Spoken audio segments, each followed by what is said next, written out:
Hai hordoftoota keenya jirtu nagaa keessan hordoftoota koo biyya keessa biyya alaa jirtan akkam jirtu nagaadha nuti jirra fayyaa keenya jiru jireenya bareeda akkam isin jirtu nagaa har'a kun caaltuun jirti abbaa manaan caaltuu jira kaleessa dhufanii dhuga kaleessa suman qoy amma suman jedhu viidiyoo jechuun natti tolu didee amma kaleessa yuu deebinee galaani maaliif inni hojii qaba waan ta'eef nutu galtani jennee dinnee bushine jechuudha amma immoo galla jedhanii jiru qoy bakka erga galuun keessan hin oollee yaadannoo viidiyoo xiqqoo hojjennaa jedhee kanaaf fideeni dhufe caaltuu duruun beektu kun immoo rabbirraadha maqaan isaa lamucaan kiyyaa fi abbaa manaa ishii maqaa wal fakkaata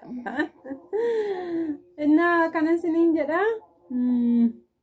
akkasika rabbirra nagaa gaafadhuun tole nagaa keessanii hundumti keessanii kunoos nusi kaleessa ganamaan borraa kaanee sa'aatiitti namni mana isaa qursii nyaatee bootti immoo dhumnee kunoo eelsoo biraa qursii nyaannee kaleessa ganamaa qabnee amma sa'aatii kanaatti sa'a 24 wal bira turre baay'ee nama tola boqonnee haasofnee taphannee amma immoo kunoo gara biyyatti irraa dhufnee deebi'uudhaaf nagaa isinii dhaamaa jirra kanarra geenye jirra.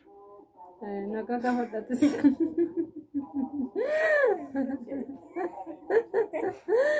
Caaltuu duruun beektu kun caaltuun kaleessa hin dhufne argitaniitu osoo dhuftees immoo viidiyoo isiniin hojjedha ture hin beektu innaa kun rabbirraanis jira caaltuun kaleessa na eebbisuu dhufanii abbaan manaa ishii faana yeroo kana yeroo ulfaatu kanatti xiqqoo lama ta'anii karaa deemuun baay'ee ulfaataadha isaan garuu kanuma keessatti haaluma kana keessatti osoo homtuu tokko isaan hin daangessiin dhufanii na eebbisuu dhufanii kaleessa daabboon hin hafne waan tokkittiin osoo nafiin carqiillee waan baay'ee caaltuun fiddee dhuftee isiniin jedha carqii rabbirraadhaa fidde immoo isin osoo agarsiisellee natti tola garuu gola jira jechuudha.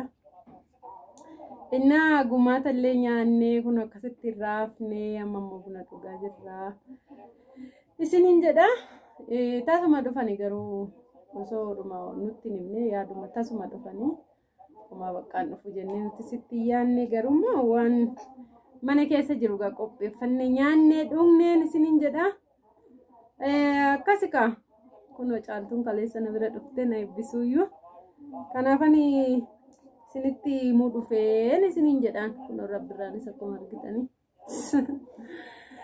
inna hordoftoota koo caalee nagaa gaafadhu gaa jirtuu jenjettuuni jirtuu warri na beektan warri na beeknan fayyaa keessanii kunoo jirra har'a kunoo walitti deebine badeen ture yoonis kana jidduutti somaan dhufne erga ishiin deessee bakka naa mijachuu dinnaan nan ture amma kunoo kaleessa dhufne kunoo naguma keessanii isiniin jedha rabbirraanis nagaa keessanii isiniin jedha kunoo mucaan kiyya innaa kana isiniin jennan hordoftoota keenya akkasi haala kanaan keessaa dhugaa ka buna kunoo buna caaltuun bunni furdate buna dhugachaa jirti innaa harrigaas har'a sanbataadha beeta kiristaaniinis xiqqoo sagalee qaban bira haala kana keessa jirra jechuudha kunoo viidiyoo xiqqoo hojjenna jennee dhufne illee qophoofne hin galla jedhanii ariifataa yeroo isiniin jedha innaa hordoftoota keenya laayik sheer godhaa garuu daqiiqaa xiqqoo hojjennee jechuudha finiteeriinis jira dhugnee baqqaffataa jechaa jirra kunoo daabboonis jira namni daabboo jaallattan kottaa nyaadhaa kun daabboo innaa kana isiniin jedha nyaadhaa dhugaa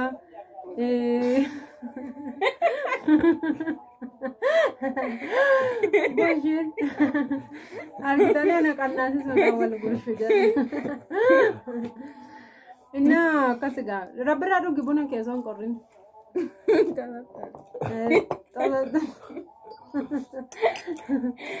Tasaasa jirra jechuudha. Haala kanaan jirra isinis kottaa yeroo namni dhufee isin eebbisu waaqa baay'ee tokko namatti tola. Kun rabbirraan TV ilaalu malee na dide dhugaa. Kun akkatti inni taa'ee TV ilaalu argitanii.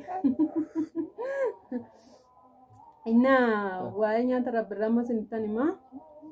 nyaata jammarsiiseen ture isiniin jedheera miti rabbirra. Amammaatti hin jalqabne moo? Jalqabe malee. Jalqabee nyaachaa jiran isiniin jedha rabbirraanis nyaata. Inni hordoftoota keenya like share godhaashi. Baay'ee isin jaallanna isin kabajna. Kanuma bakka abbaa manaa caaltuu yeroo argitan hin tumte viidiyoo isin gadhiisan ture. Har'ammoo qaama yeroo jalqabaati mana keenya dhufee baay'ee tokko nutti tole jechuudha. Lammiin hin beektu viidiyoo jechuun jaallatu. Inna kana isiniin jedha like share godhaa baay'ee isin jaalladha isin kabaja. Bye bye. Ciao jedhani ka. Bye. Caaltuun da'u jettee jirti maaliif laata? Isinittan himaanu yeroo biraa yeroo isheen hin jirtu.